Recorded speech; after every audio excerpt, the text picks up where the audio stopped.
이번에는 코로나 바이러스, 흔히 사스, 메르스, 그 다음에 코비드19 다 코로나 바이러스 계통이거든요.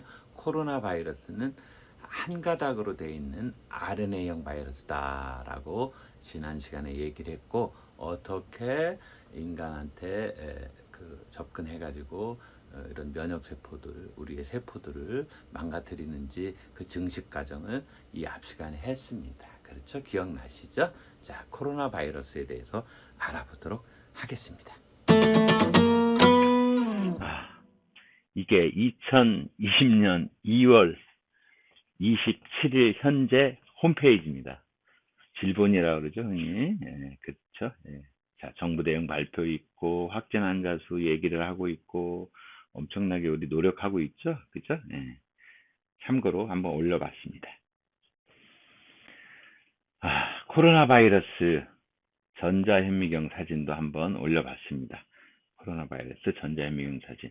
생긴 게 뭐처럼 생겼다? 왕관처럼 생겼더라. 이렇게. 대단하네요. 그죠? 이거, 자료가 언제 자료라고요? 2020년 2월 27일 자료입니다. 현재 중국의 확진자가 78,497, 한국은 1,766.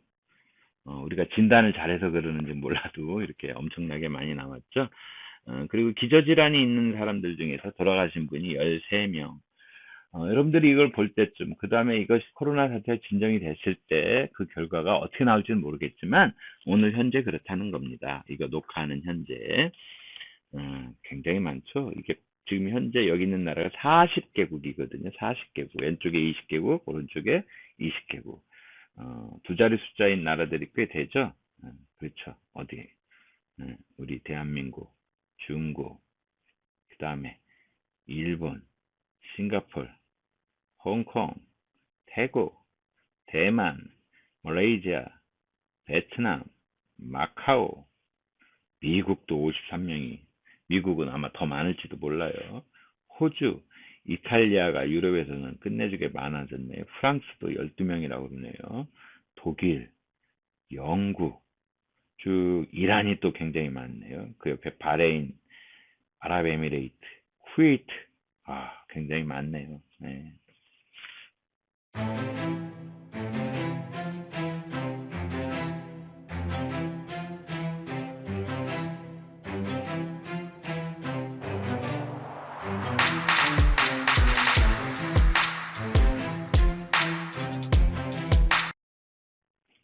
코로나 바이러스를 좀 정리해 보면은 사람과 동물에게 감염이 되고 호흡기나 소화기계에 감염을 유발한다.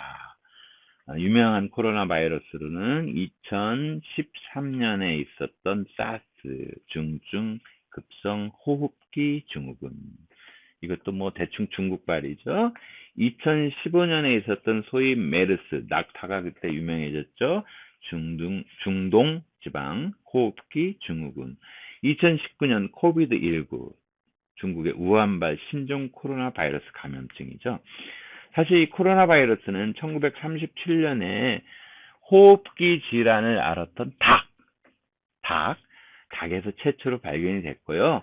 동물에게는 흔한 바이러스라고 알려져 있어요. 개나 소 이상하네, 돼지나.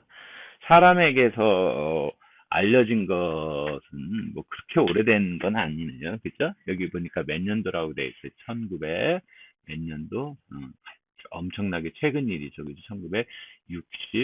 1960년에 감기 환자 치료에서 처음으로 등장했는데, 뭐 그냥 우리도 어쩌면 걸렸었을지도 몰라요. 그냥 존재감 없이 그냥 스르르 없어졌던.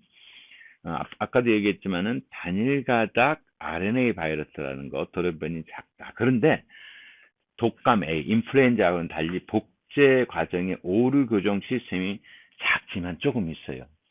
자, 오류 교정 시스템이 있다라는 얘기는, 인플루엔자를 잡기 어려울까요? 얘네들을 잡기 어려울까요? 인플루엔자가 오류가 없으니까 돌연변이가 훨씬 많이 일어날 거 아니에요. 그죠? 그러니까 얘네들보다는 그 코로나 바이러스가 인플루엔자보다는 그래도 조금 난 편이다. 이게 사람한테는 존재감이 없었는데 왜 이렇게 갑자기 싸나워졌냐? 무서워졌냐? 아마도 사람과 동물들의 공통 질환으로 변하면서 막 이 동물, 이 사람, 저 사람 막 바이러스 옮겨 다니면서 돌연변이가 생겨서 강해지지 않았을까 이렇게 보고 있습니다. 현재 인간 코로나 바이러스는 우리가 지금 유명한 걸 3개만 했지만 사실은 7종이 알려져 있다고 합니다. 많죠? 코로나 바이러스 감염 진단법 궁금하시죠? 보통 우리가 이제 감염 진단법으로는 PCR 기법이라고 그래가지고 그 유전자를 증폭시키는 기술이 있어요. 그래서 이거를 PCR을 다시 설명하려면 다음 장면에서 조금은 설명하겠지만 많이 복잡하기는 한데 그래도 간단하게 요약해서 설명을 할게요. 그러기 전에 판 코로나 검사법에 판이라는 말은 뭐예요? 여기 또 여기에도 있다, 저기에도 있다, 많다, 범용으로 있다. 이런 얘기죠. 그래서 코로나 바이러스에 우리 분류 단계 보면 종속 과목 강문계에 있으면은 코로나 바이러스가 속한 과 패밀리라고 하는데 거기에 속하는 전체 종을 검사해서 그중 하나라도 나오면은 코로나 바이러스는 있다 이렇게 양성 판정을 해요. 시간도 많이 걸리고 그래서 이거는 쉽게 얘기해서 용의자 A, 용의자 B, 용의자 C가 있으면은 그 중에 하나만 있어도 너는 범인이야 라고 얘기하는 거하고 똑같은 거예요. 최근에 이제 RT, 리얼타임 PCR 해가지고 신종 코로나 바이러스만을 타깃으로 잡는 소요 시간이 6시간 정도. 그래서 이쪽 것으로 지금 빠른 시간 안에 검증. 그래서 세계가 놀라고 있다는 거 아니에요. 그렇게 많은 사람을 그렇게 짧은 시간에 어떻게 진단을 하느냐. 여기 그림으로 해놨지만은 판코리아 검사는 이제 격리된 병원에서 검체를 채취를 해가지고 아까 PCR 같은 걸로 유전자를 증폭시켜서 염기 서열을 쭉 보는 거예요. 그러니까 우리가 이미 알고 있어야 되겠죠. 뭐가 코로나 바이러스들의 염기 서열을. 그래서 똑같은 게 나오면 확진. 이제 시간이 좀 걸린다고 그랬죠. 그 다음에 실시간 리얼타임 PCR 유전자 증폭 검사. 요거는 훨씬 빠르게. 그리고 이것도 그림도 작게 그려놨나 봐요. 그죠? 6시간 정도 소요가 되는 건데, 요거 자세한 방법은 간단하지만 다음 장면에서 소개하도록 하겠습니다. 리얼타임 PCR이라고 하는 거는 사실은 이렇게 기계 장치인데 간단하죠? 뭘 집어넣었어 여기다가 컴퓨터로 비교해가지고 이걸로 이제 보는 거예요. 코로나 바이러스가 아까 RNA 바이러스라고 그랬죠?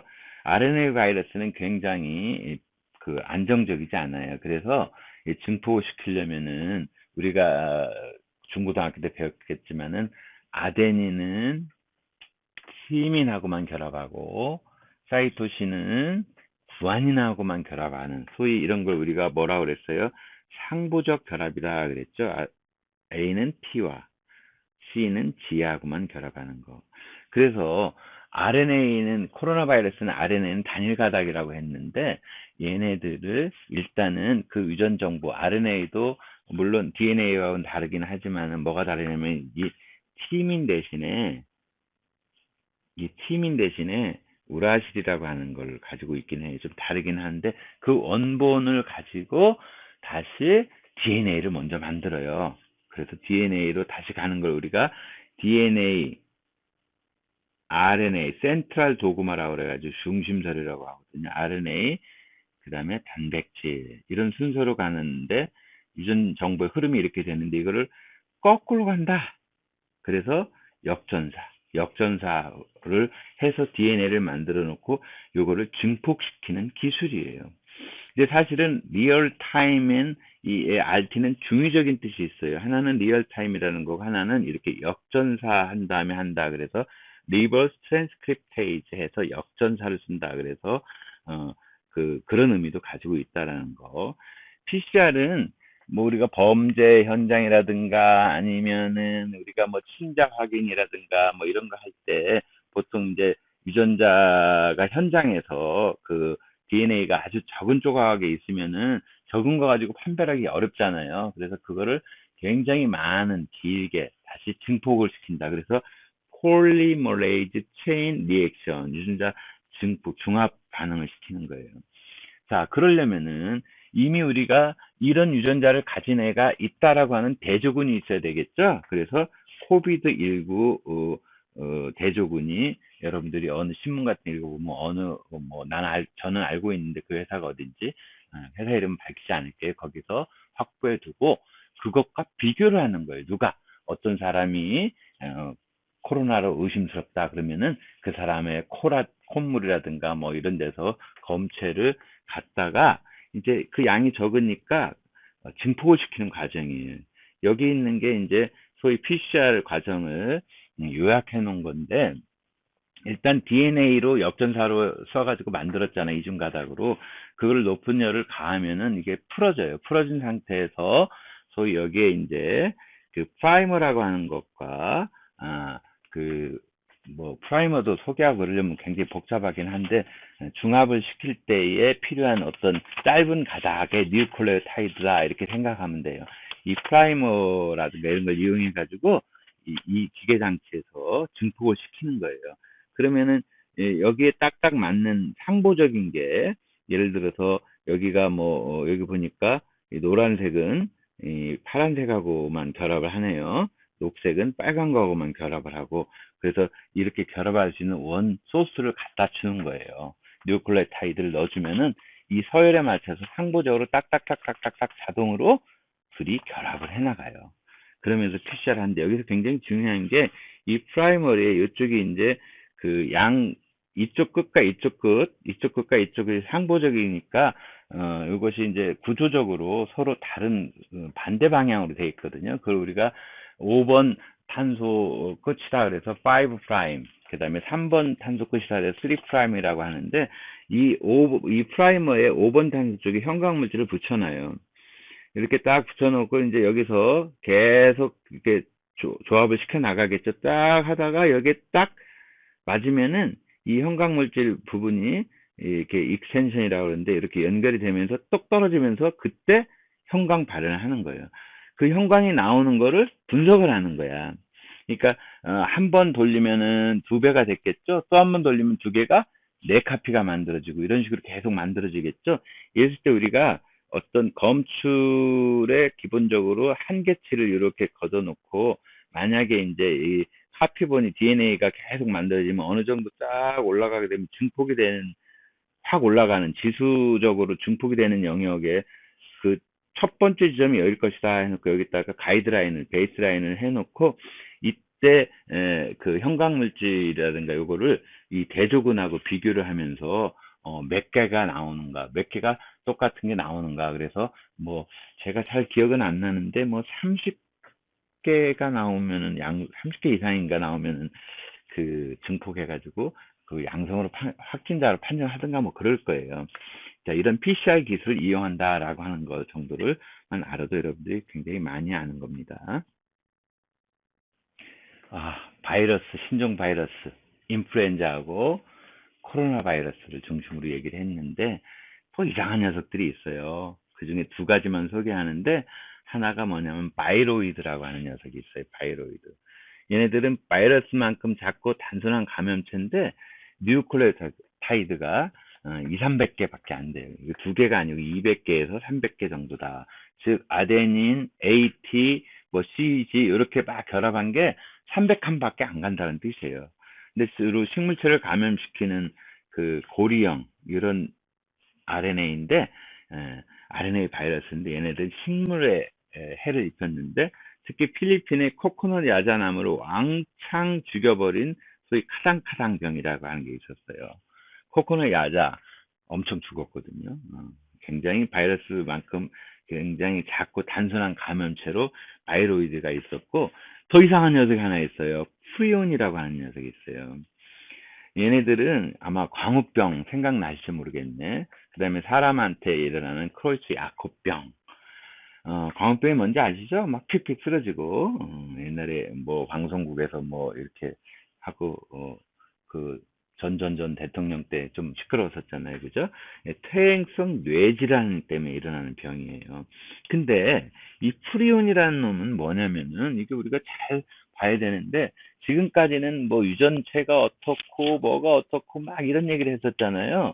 근데 프리온이라는 녀석은 단백질이에요, 단백질. 단백질은 단백질인데 뭐 이상한 놈의 단백질인 거예요. 여기 보면은 프리온은 이제 이런 게 정상 단백질이거든요. 정상 단백질을 이렇게 왜곡되어 있는 그런 단백질로 변화시킬 수 있는 그러한 뭐 능력이라고 그래야 되나 뭐라고 그래야 되나 이런 걸 가지고 있는 녀석이에요.